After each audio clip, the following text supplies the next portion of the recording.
Click the Say Something box at the bottom, type your message, and hit enter. Boom, you're live. On the mobile app, it's just as easy. Tap the live chat button right under the video to open the window. Pro tip, if you're in full screen mode, tap the screen once and hit the chat icon to see messages without leaving the action. Can't type? Check 2 things. Make sure you're signed in and see if subscribers only mode is on. You might need to sub and wait a few minutes. Keep it respectful, follow the mods' rules, and have fun.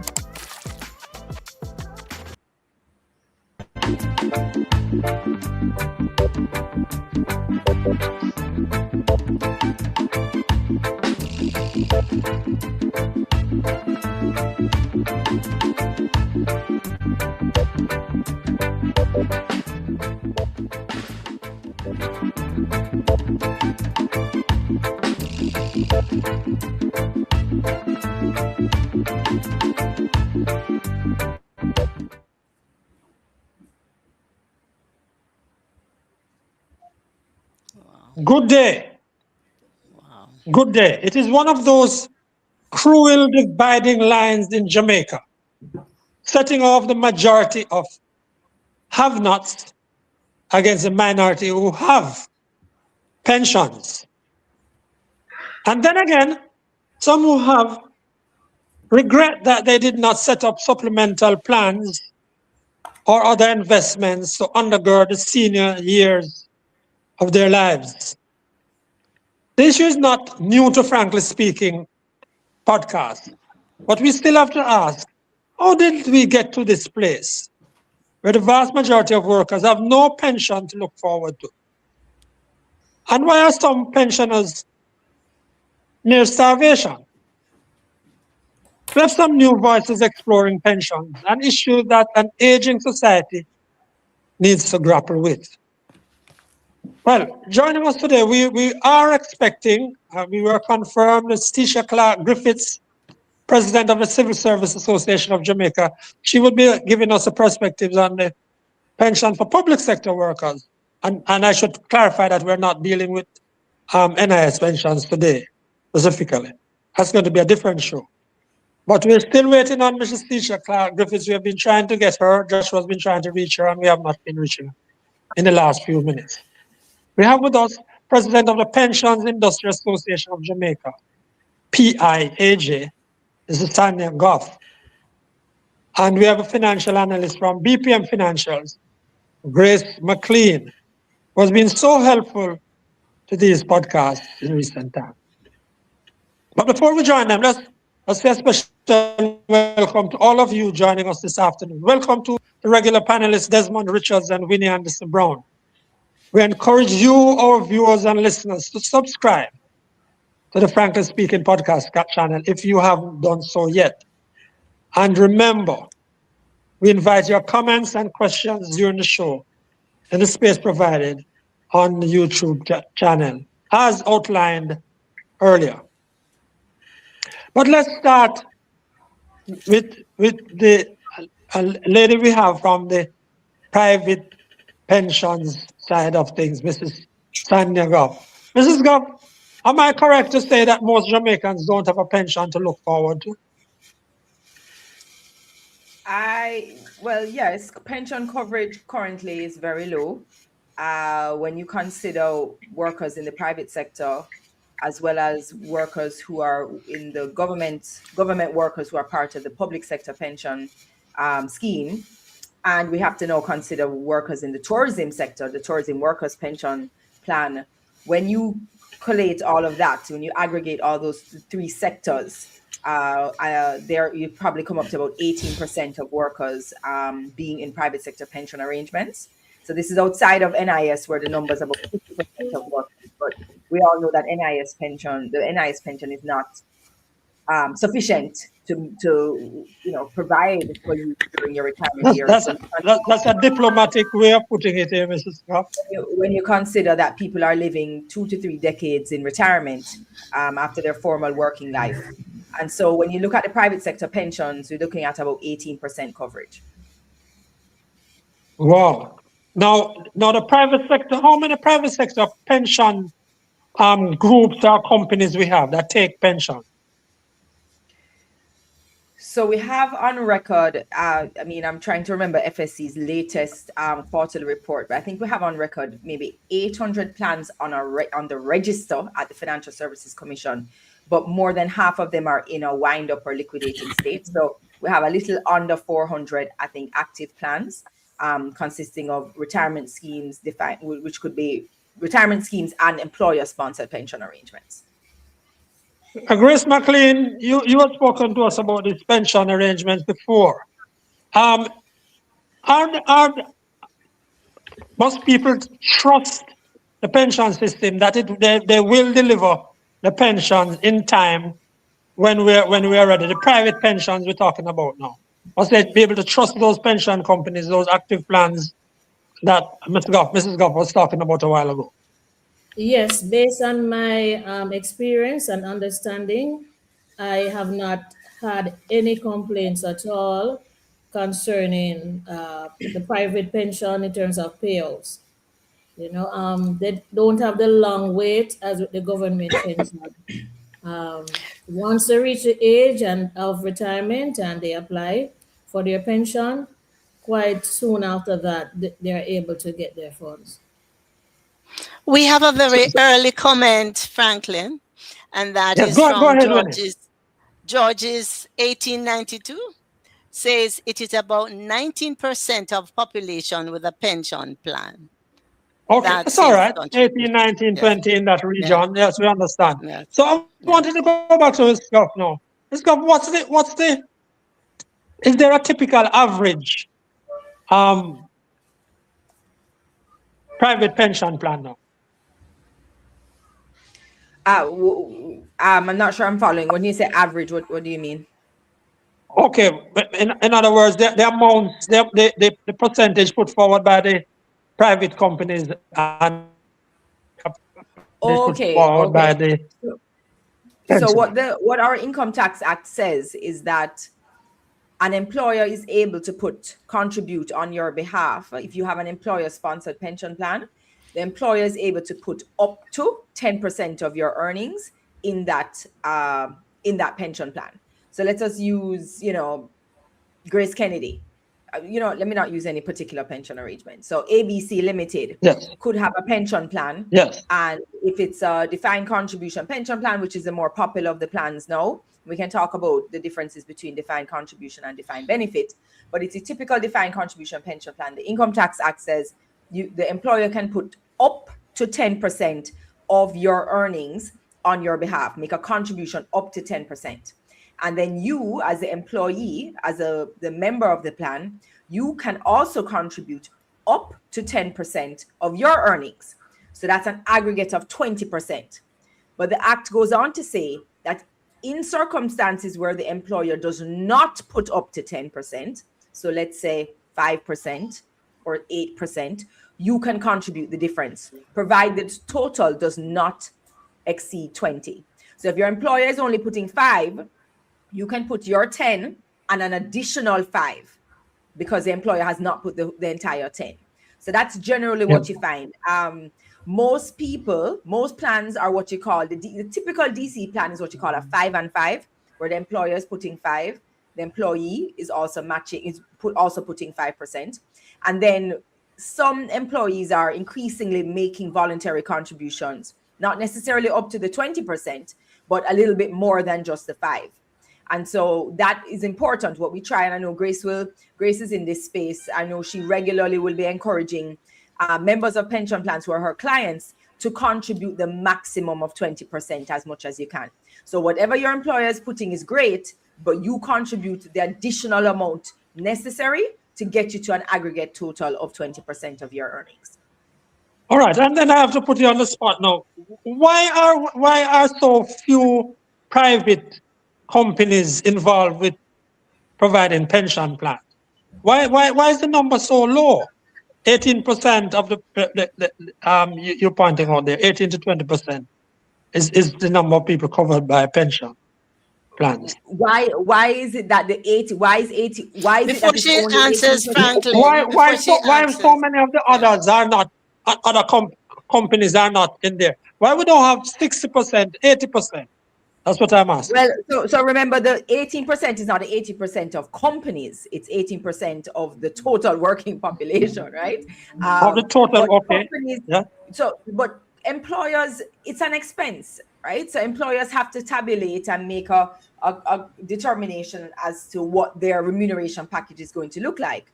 Many employers determine that a pension plan may not be a priority for them, and they may not be able to afford it.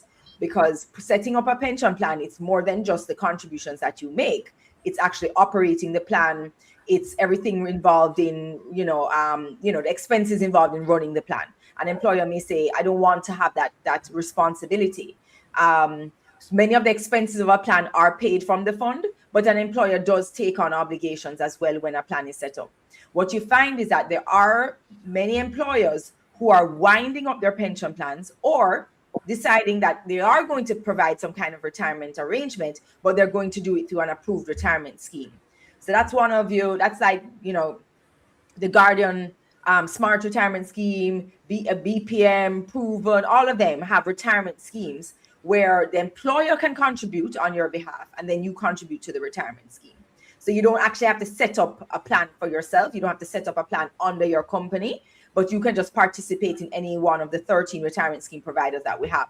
So you find that when plans are being wound up, the employers are transitioning to, many employers, not all, are transitioning to the retirement scheme arrangement. And in some instances, employers decide that they will just use the retirement scheme arrangement. And then there are some employers who that's just not part of the remuneration package that they're offering. Great. Grace, can you help us with that matter of the 20% that Ms. Goff just explained that you suggest to clients, that is any individual who comes to you for about investment or dealing with their work, you suggest to them that they try to get 20%, up to 20%. the maximum. And yes, I've always done that. I believe that's where you should start at the maximum. If it is that you can't afford the maximum, then that's when I look at what is it that you can afford. But I've always started by calculating what the maximum can give you. I've always used a retirement calculator because it's good to see what your end result is going to be. When because what I find, a lot of persons who contribute to pension plans, they have no clue what is likely to be the amount when they retire. And so they literally, the monies are coming out of their salary or they're paying every month, but they're not they have not zeroed in on, okay, how much am I going to get when I retire if I'm only going to put $5,000 per month? You need to know from now. So when you wait until a year before you retire and looking at the amount and saying, but this is not enough, that's too late. Right? So I recommend to contributors that you should review your pension at least once per year. And especially when you get a salary increase. I encourage persons increase your pension contribution when you get a salary increase. And your review Let's means go to just look George's at 1892 again. Franklin, can you hear me?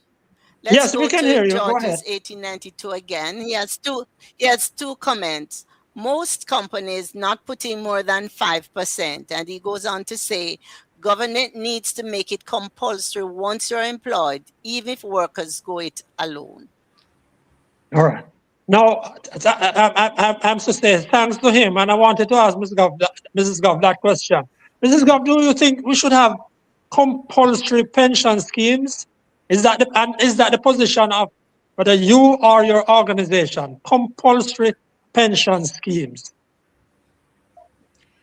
I would say that the PIAJ would welcome a move to increase that number of 18% to, we want 100% of our workers in a pension arrangement.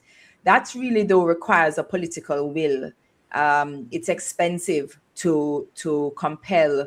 It's really a tax that you're not going to be putting on employers to put in place pension arrangements. And that's why the PIAJ has been advocating for auto-enrollment. We actually have a paper that has been accepted by the Ministry of Finance. And it's Sorry, you've been advocating for what? I didn't get that. Auto-enrollment. auto-enrollment. And I'll explain that in a bit. It's now at the stage of cabinet submissions after years of lobbying and meeting with pretty much every single private sector industry group, from the trade unions to the PSOJ to the JCC. We've met with every regulator that's relevant to the matter. And what auto-enrollment means and what we're advocating is that whilst it is not a requirement, and we're not calling for it to be a requirement for an employer to have a pension plan, where an employer does not have a pension plan, it must be compulsory for them to enroll you in one of the 13 retirement schemes. So if you're not going to put in a pension plan, that's fine. Nobody's forcing you. But you must then enroll your worker in one of the 13 approved retirement schemes and start deducting from their salaries a contribution to that retirement scheme account so that you will have something at retirement. Two important things. The employer... Hold on there. Oh, sorry, Ms. Goff. Sorry, I don't want to lose this point. Enrolling the person, the worker, means that the employer also puts something in that retirement fund? No. Just the workers, just the workers' money. The employer is free to put in if it chooses, but it is changing the choice architecture from an opt-in, where right now, if your employer does not have a pension plan, you have to take the initiative and go to Guardian, go to NCB, go to BPM, and knock on the door and sign up for a retirement scheme account. You have to take the step to opt in. What the PIAJ is proposing in its auto-enrollment program is that you will be enrolled in automatically, auto-enrollment, but it's not a tax. So if for whatever reason you want to come out, you can opt out. So we want to move from an opt-in system right now, where you have to take the step to opt in, to an opt-out arrangement where you would have to take the step to opt out. And what behavioral economics and science has shown us is that many people don't take the step to opt out.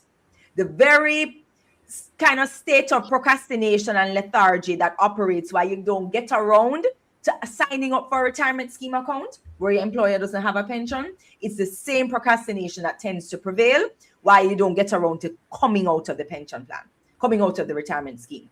So we're advancing an auto-enrollment proposal that makes it statutorily mandatory for an employer to enroll you in a retirement scheme. There are 13 options. We enroll you in a retirement scheme, and if you don't want to stay in, that's fine. You can opt out. The catch, though, one little catch, is that if you opt out, we're going to put you back in after a year. So every year, you're going to opt out today because you have school fee to pay and your roof leaking and you have to do this and that and you don't want to contribute right now. No problem. But in a year's time, we're going to auto-enroll you. And so it's a way to kind of keep putting you back in the net automatically. Because Jamaicans generally like to save. I mean, if you think about the informal partner arrangements that we have in Jamaica, market vendors are saving, taxi drivers are saving, people save, Jamaicans are savers. Right, but the reality is that to get people, encourage people into the formal retirement savings arrangements will require some ingenuity and leveraging behavioral science to get us there. Great. I want to come on to someone. I don't know, Desmond, if you're ready, you can go ahead. But I don't want to ask Grace McLean whether she also agrees with the what's her position on not just the automatic enrollment, but the compulsory pension arrangements for workers. Yeah, I'm in agreement with Ms. Goff 100%. I have written about that as well, endorsing the PIAJ's position. I actually like the idea of if they opt out, they have to go back in a year's time. Because if you do that consistently, they're going to stop opting out. Exactly. And the idea is to develop a habit. When you get used to a habit, it's hard for you to opt out because you have this habit of continually paying and contributing to the pension consistently. And especially if you're seeing some level of growth, you're not going to want to opt out. Yeah. That's when you were asking a question? No, I was about to make a comment that pensions of Jamaican workers is not a priority for neither the public sector nor the private sector. In the public sector, you pensioners, one of the issues they face is that you have NIS, which what they are paying there, what they are paying for what public sector workers are getting for pensions right now. It's something that can barely buy a week's supply of food. Then, and in the private sector, they too, it is not a priority for them to have a pension scheme for workers. The culture in Jamaica as it relates to pension, as a farmer slave plantation economy, that the workers are not recognized. They are not treated accordingly. If you look, the politicians have good pension plan for themselves. You see how they arrange the pension scheme. For example, a retired prime minister, his pension is pegged to the current salary of the sitting prime minister, right? So what we need in Jamaica, as it relates to workers, the other thing, that the wages are so low, right, that it is difficult for workers to afford the pension plans. What we need a complete rearrangement where we can make sure that pensions is a part of the arrangement for our workers. That is what I would love to see. Thanks, Desmond. I wanted to go back to George is again, Franklin. Go ahead. George's 1892 continues to be a part of the discussion. He says, every Jamaican from the age of 18 should take pension seriously. When you get to 50, you will be able to understand. And again, he says sometimes people start late. Desmond, don't be blinded by politics that you have regrets in later years. That's right for you, Desmond. I wanted to ask Ms. Goff with regard to the private sector pensions, because I did some research with Ms. Goff, and what I was hearing from people about some of these public sector pensions, not just NIS now, it's almost criminal what people are getting at the end of their, when it's time for them to become. I just wanted to find out, in the private sector, the pension plans that you are aware of, are the people who retired, let's say 10, 15 years ago, are they getting pensions at the level they can live on? Not splurge, not go doing entertainment, but basically live on. I'm relating, of course, to inflation and what it does to pensions generally. But from your experience, Mrs. Goff, can people who retired 10, 15 years ago live on the pensions that they're getting now from the private sector? I would really bounce that question to Grace, Franklin. Grace is the one who, I mean, I'm an attorney for pension plans. So anecdotally, what I'm hearing is no, but I am not in the administration and investment management of plans. Grace is more in that, is connected more from that angle. I am generally the legal advisor to pension plans. And of course, I advocate as a president for reform to increase adequacy and sustainability. But in terms of actual numbers and sufficiency on the ground, anecdotally, I believe it is not insufficient, but I think Grace would have a more acute and direct perspective. Grace, if you don't mind, putting me on the spot. No problem. Grace, help us with that one, Grace, please. Okay, I do find that some persons can live comfortably off their pension funds. Others are not able to. Majority of persons who retire, you retire at 50%, 40, 20% of what they used to earn. Those who are really committed and have been contributing consistently for decades, they are in a better position to retire comfortably. But if you start your pension plan late, you're more than likely gonna retire at probably 20%, 30%, 40% of what you used to earn. And if you weren't contributing the maximum required by law, right, then you may fall short in retirement. So I have a lot of retirement clients, retired clients, and some of them, most of them are doing okay, because not just that they have a pension, they were investing. So they are able to supplement any shortfall from the pension income. And Yes. so they are able to manage. But those who only have a pension plan, inflation has eaten away the value of it.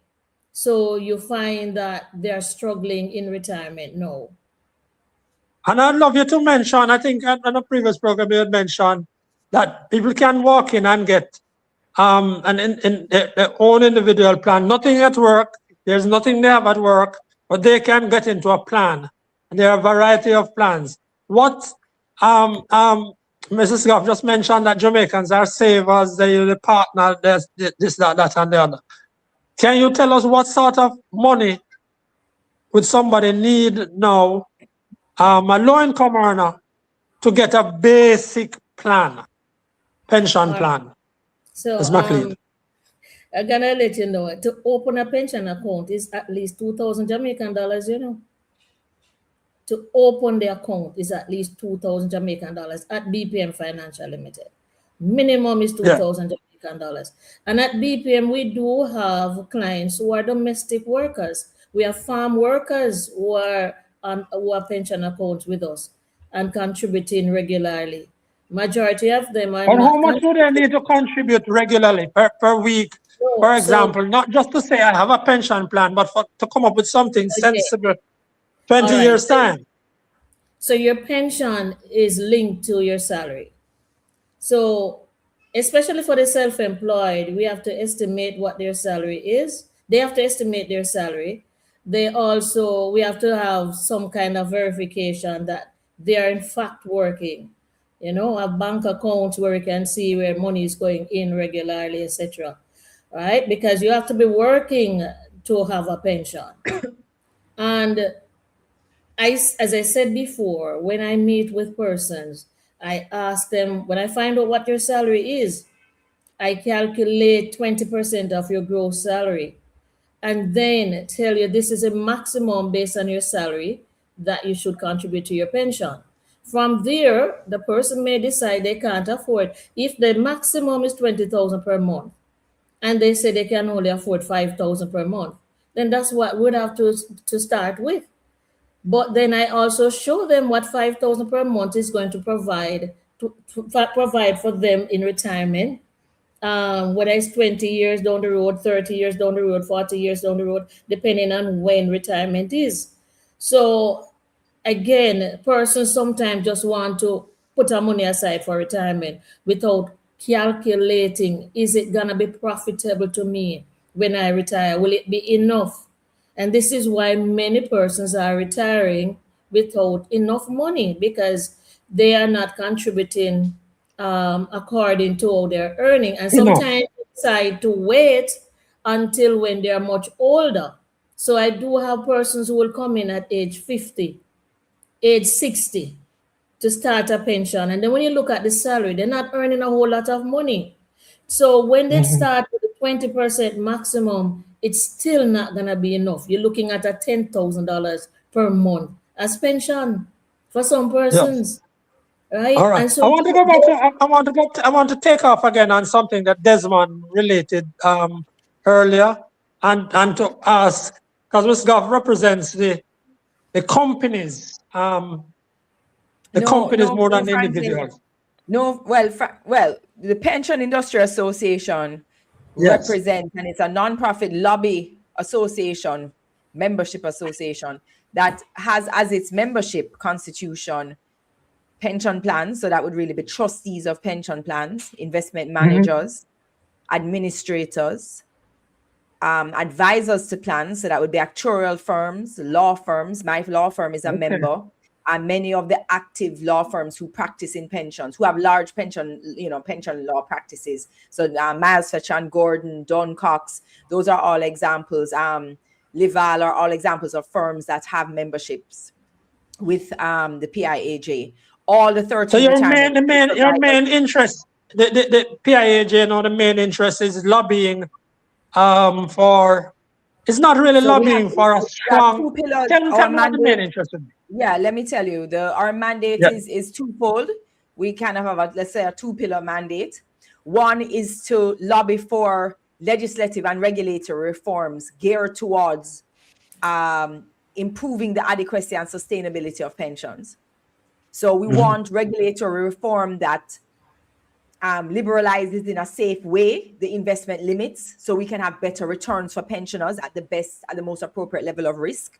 We want regulatory frameworks that are adaptive and accommodative and attractive to employers so that more employers set up pension plans. We want regulations that at the same time safeguard the interests of beneficiaries. And so we advance and advocate for regulatory reforms, and not just in respect of the existing regulatory ecosystem, but then we advance proposals like automatic enrollment, which has taken years to get to cabinet submission stage, and we're still waiting. But advancing proposals that can actually have real impact on the existing landscape. Auto enrollment is expected. Auto enrollment. You see, where I was going, you say, Mr. Scoff, is that, and part of what Desmond referred to. Where would we get the advocacy to push toward more people, more companies, more firms, more private sector entities providing a pension? Where would we get that? And where would we get pension levels and the amounts so that people will end up getting, in other words, the advocacy to get the amounts so that people will end up getting good pension? Franklin, I was saying that. So part of it is improving the regulatory framework to make it attractive for more employers to establish pension plans, as well as to improve the beneficiaries. And what could be done to do that? What could be done to do that, to make it more attractive for things that we're individual companies? We're looking at things that we're doing now. We're looking at areas in the regulatory framework where there are gaps, where there are deficiencies. We're continually lobbying with the regulators. Lobby work is exhausting work in this country. Getting legislative reform is exhausting, very quiet, but very almost back-breaking work. You just have to keep at it to get any type of legislative change. We have been waiting for phase 2 pension reform for over 2 decades. We have been advocating for auto enrollment coming on 5 years now. And we got the green light 2 years ago, and it's still at cabinet submissions drafting. After Minister Clark, in a meeting, instructed his team to have the cabinet submissions drafted within 2 months, and we're still waiting. It's coming on to 3 years. So we continue to press and lobby. And when you see the changes, like the expansion of private equity, the minister announced, the liberalization of the FX limits, the PIAJ is quietly at it behind the scenes, trying to push and lend its voice to raise the volume on the need for those changes. And then the second pillar of the PIAJ's work is what we're doing here today, this afternoon at 4 o'clock, talking about and educating people about the importance of saving for a pension. And so we have the advocacy lobby work, the reform work that we do, and we're not just a reactive organization. Many years ago, we were just responding to what the government was doing, responding to regulation, and we've moved significantly away from that, entirely away from that, to be a proactive organization where we are now advancing and pushing for the change we want to see. I appreciate that. I appreciate all of that, Council, because it's tough work, it's lobby work, and so on. But how could we be in this place now where, I wanted to ask Ms. Tisha Clark Griffiths, but she's not here. But how could we be in a place where the politicians the Prime Minister's arrangements from that 2005 was for the pension of the Prime Ministers to be pegged to the pension of the current holder of the office. Bruce Golding was the one who changed, pulled back from the 100%. So now that the Prime Minister of Jamaica gets $28 million in salary, Portia Simpson Miller and PJ Patterson also have pensions of $28 million. So Bruce Golding has less because he determined that he wouldn't go up to the 100%. How can we, when we're talking, Mrs. Goff and Ms. McLean, how can we advance the position for the Jamaican people when the governors treat themselves like that? I'm not appreciating the relationship, Franklin, between the two situations. All right. No worker is prevented from saving for a pension. Employers are not the impediment. No, you can go to a retirement scheme provider and set up a pension plan. Where your employer does not have a pension plan, or you're not eligible to join the pension plan, or you are self-employed, so you're not a part of an employer-employee relationship. You can. Well, I'm coming back to that, Mrs. Goff. But how many pensioners you know? Franklin, we cannot advance a narrative that the government and the policy makers and the politicians are getting a pension and people. You can get a pension. People. No, but is that not true? Is not that true that the governors, the people who take the care of the funds of the people, the governors have arranged to get 100% pensions for prime ministers? That's true. What they are legislatively entitled to is not. We can debate whether it's more than it should be or less than it should be. But if there's a statutory entitlement to a pension as a government, as a politician, they're statutorily entitled to it, just like any other worker in this country. They can get their pension. I'm saying to you that the energy that should be coming from the politicians to get towards having more people getting pensions and not even 100% of the current job holder. Right. That energy has not been there. And I'm saying to you, that's why I'm saying I don't agree with that. The fact of the matter is that unless you make it mandatory for an employer to put in a pension plan, short of making it mandatory, the most you can do is encourage people to join a plan. If you're with an employer that has a pension plan, you have no choice. The law requires you to join that employer's pension plan. So if you're not in that bucket, and that's why your auto enrollment. Right, exactly. You are suggesting but if you're not in that bucket and you still don't have auto enrollment yet on the books, you can go and sign up for a pension account. The fact, though, is that many studies have shown that financial literacy is not what moves the needle. People generally are not going to pick up and say, this Monday morning, I'm going to sign up for a pension plan. People are not motivated in that way, no matter how you talk. So auto enrollment is to be that answer. But the reality is that the initiative, it's not a failure on the government's part because people don't want to show the initiative to sign up for a pension plan if you're not going to make it mandatory. So the only thing we can be saying no or concluding is along is it Desmond's point, which is that maybe we just need to make it mandatory. But until we get there and we have the political will for that, which I don't want to say, is advancing a PIAJ position, but short of the political will to make it mandatory for every employer to put in place a pension plan, which I don't know if we're going to get there, then it has to be that we encourage people to educate them. Why can't we get there? I'm saying we can't get there. Franklin, I don't have a comment on that, sir. I'm just trying to say that's a political initiative. The political will is not there because the politicians really don't care. Franklin, we can't get there because the interests of the Jamaican worker is not a priority, whether in the private or the public sector. That is the reality that we face, right?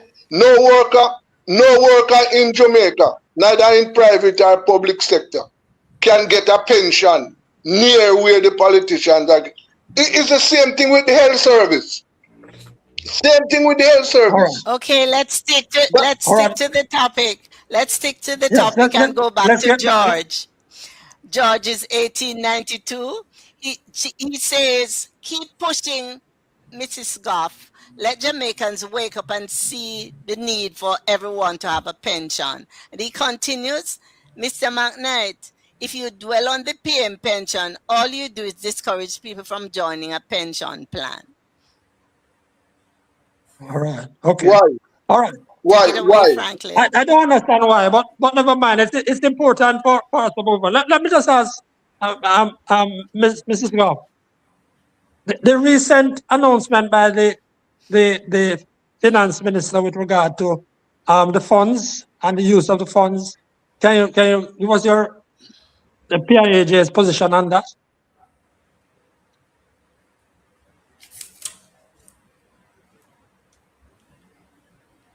Are you there? Right, yeah. So overall, there are positive signals that were made in the presentation, especially around broadening investment options and acknowledging the need to modernize the legislative framework. So there are positive steps. There was the increase in the private equity cap from 5% to 7.5% mid-year to 10% by next year. 10%. Right. Mm-hmm. We would have heard about the increase in foreign asset limits. And that also, they both recognize a simple reality that pension funds need a wider basket of investment opportunities and more resilient opportunities if they're to really deliver retirement outcomes over time that are sustainable and adequate for beneficiaries. But what we have found, I have to say, Franklin, is that the real test is execution. When you talk about phase 2, which the minister touched on, and saying that phase 2 is coming, and we have been waiting for phase 2 for over 20 years. So even though we continue to hear the commitment and we don't doubt the sincerity of the commitment, it still hasn't happened. And it is a real failing when it comes to legislative reform, not just in pensions, but in almost every single industry sector that we face in Jamaica, that it takes decades for legislation to change.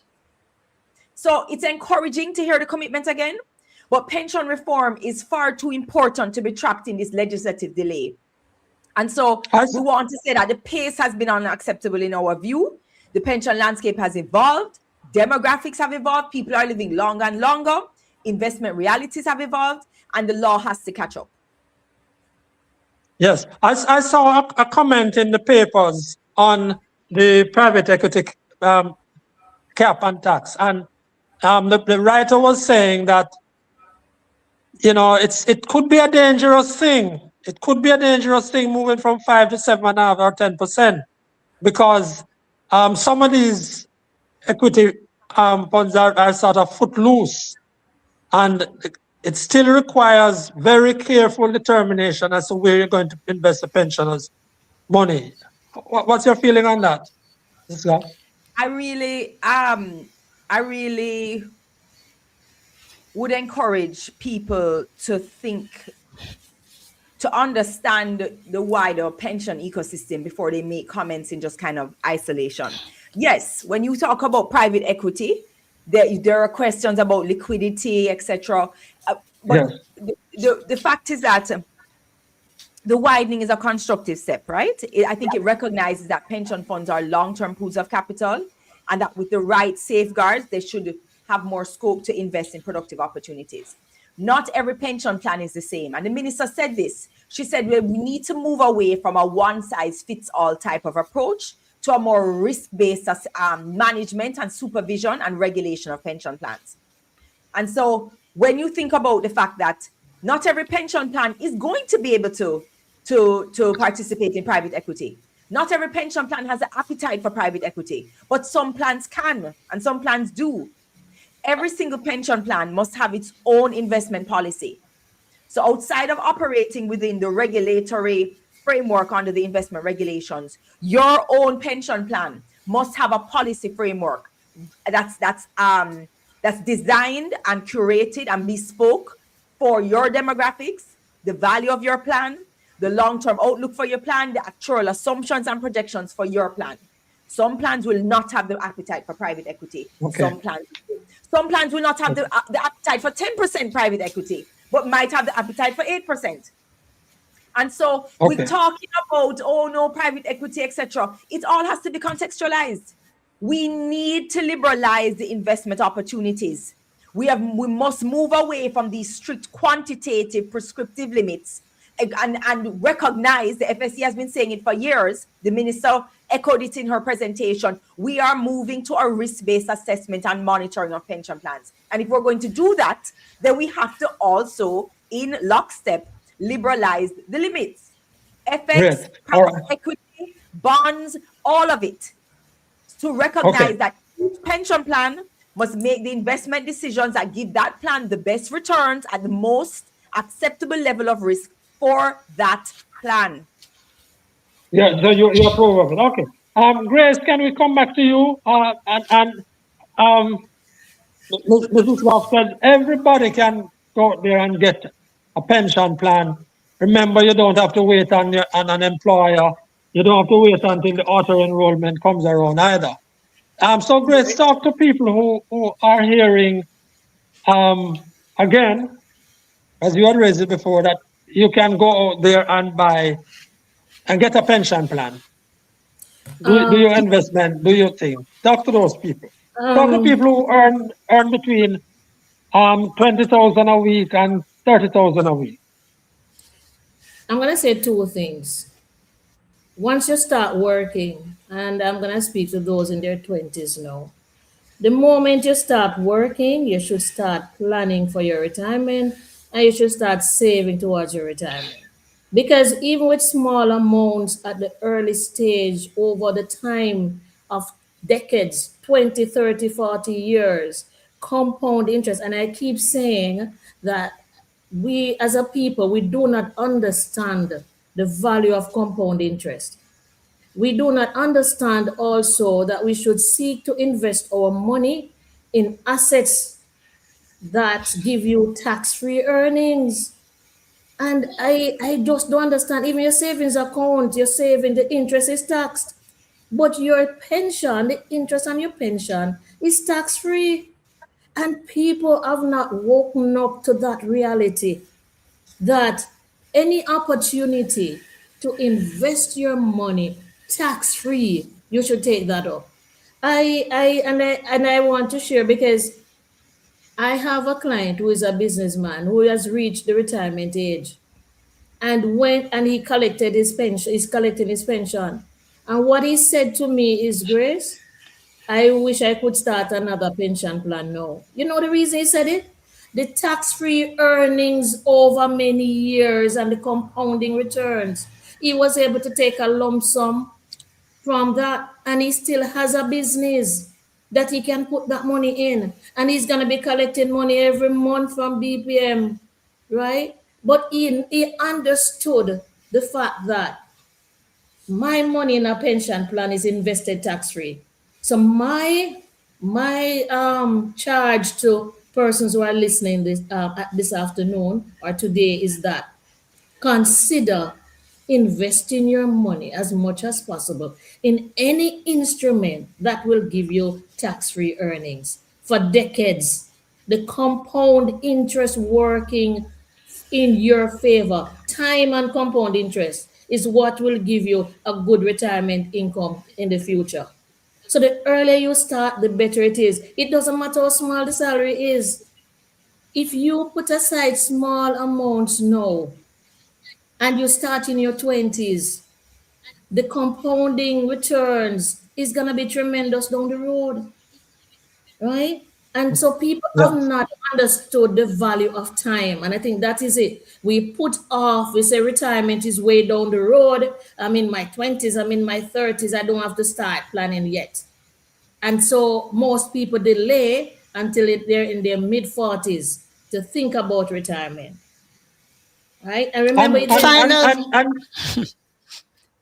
ahead. Final comment. Final Final comment from George's 1892. One commentator said pension plan should only invest in listed companies. Do you agree, panelists? Okay, Well, I that's think. what I was asking, Mrs. Goff, All right, let because me the comment on person that was because suggesting. Ms. Goff commented already on that, and Yes. right, and to some extent, I agree with her. Well, actually, she says what was really important that I wanted to hear her say, and I agree with what she said, that every pension plan doesn't have to have private equity in it. So your investment managers and your trustees will have to have that Correct. discussion and as to whether or not to put any of the funds in private equity, because the risk with private equity is that it's not transparent. The funds are invested in companies that the pension the employees who contribute to the pension or the trustees don't even know what companies are there, right? That your monies are invested in. You don't know how the companies are performing, right? So that's the risk. So you would have to rely on your investment managers doing their analysis, their financial analysis of these entities that the monies are going to be invested in. The good thing Okay. with investing in private equity though is that the monies are invested for decades, and so the pension. And that's an expansion, and it's an expansion of it's an expansion that the minister basically recently made. Right. Right, because it's 5% 7.5 now. But identity. just to add to what Grace is saying, typically when you invest in private equity, there's a process. So if a company is seeking pension fund money, there is an offer. They do an offer to the public. It's to pension funds. It's usually approved by the Financial Services Commission, and there's usually an offer. Usually, it doesn't have to be, but usually. And there's always a set of criteria and conditions that pension fund investment managers and arrangers of these offers will attach to any investment. And you typically find that one of the conditions is the regular supply of audited financials on an annual basis within a certain time frame of the audit being published, as well as quarterly management accounts. There are hosts of disclosure obligations, and failure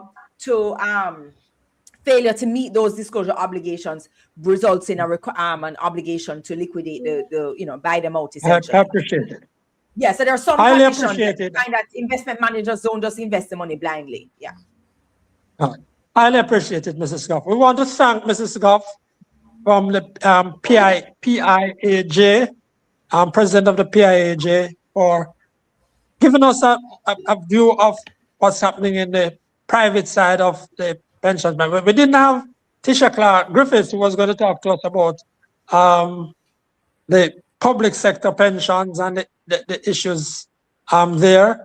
We really appreciate it, Mrs. Goff, and thank you very much. And you're as an attorney in that part of the business, you are well researched, and you're not bringing any emotional context to it, I could see. So we really appreciate it, and thank you very much for being with us on Frankly Speaking Jamaica podcast. Thank you very much. Grace, we're going to keep you a little bit because we have something else that we wanted to work on, and we're going to go to that right this minute. Last week we had some. Thank you for having me, and I just wanted to acknowledge, Grace, all the work that you're also doing in the area of pension reform. You write often, and you're often advocating for people to save as much as possible. So I want to acknowledge your work in the area and to say thank you. All right, bye everyone. Thank you for having me. Thank you. Thank you. Yes, so last week we just by the way made a reference to some schools, and Winnie Grace mentioned that some schools were, Anchovy High was one of the Cuban schools, and Winnie went right away to AI, and AI did some work. So Winnie, you take it from there and tell us what's happened. Okay. Okay, And Joshua has some pictures. That was a good thing. I went to AI. It's really a teaching moment, and I asked Meta AI, did the Cubans build Anchovy High School? And it gave me the correct answer, which is no. But the answer is nuanced, and that is really something that we need to pay attention to. But interestingly enough, if I asked, I had to be the one to do the probing, because if I had probed further, I would have, at least I would have been able to take this information. And this picture, I must say, it was Meta AI when I asked a different question, a probing question. What was the contribution of the Cubans to Anchovy High School? Of course, they did not build it, but there's a campus that was given by the Cuban government that was languished for a number of years, and in 2015, at Montpellier, that building at Montpellier. Right. Yes. It languished there, served other purposes for years, and in 2015, it was refurbished by funds from the Petro-Caribe and handed over as a campus of the Anchovy High School. So that And the pictures you're looking at there now, sorry, Winnie, the pictures we're looking at there now are pictures from that handing over ceremony. Portia Simpson Miller did the handing over as part of her duties, and officials from Cuba and so on. Yes. Go ahead, Winnie. Yes, and it's also important to add that the president, the then president of Venezuela, was there as well. So it is important for us to ask questions, but the nuances we will not get as human beings unless we probe. So this is a clear example of a time when I should have probed, so that it was a no, but this is what happened. So there's a campus that. So Grace McLean, you were right, and Winnie was right, and AI was right, and all of that. Yes. Just to quickly say, this is why I keep telling persons that AI means artificial intelligence, but we have intelligence. So we need to use our intelligence when using AI, in terms of being. And as Winnie said, this is a teaching moment, because return to this particular situation, but because I've seen over dependency sometimes on AI, and AI is actually will be improving over time.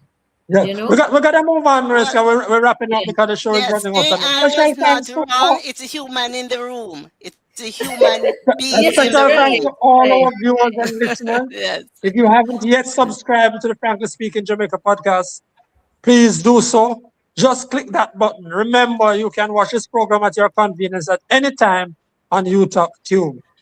On behalf of Joshua Black Media, on behalf of Winnie Anderson, on behalf of Winnie Anderson Brown, on behalf of Desmond Richards, I'm Franklin McKnight, and we're going out with our tune selected by courtesy of Winnie and Joshua.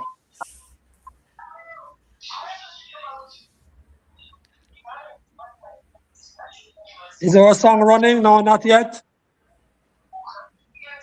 Take it away, Joshua. Joshua, where's our tune? And we apologize for not having Mrs. Griffiths with us this evening.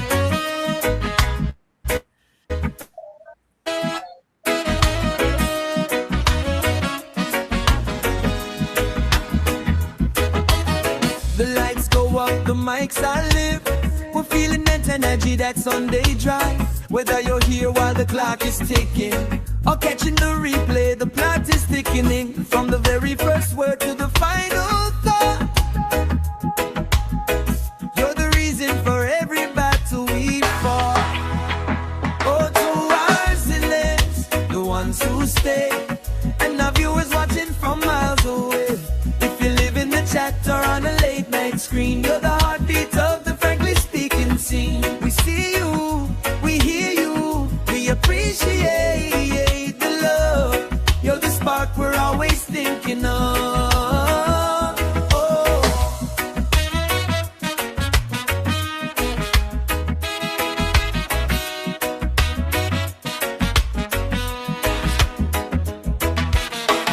comments are rolling, insight is deep.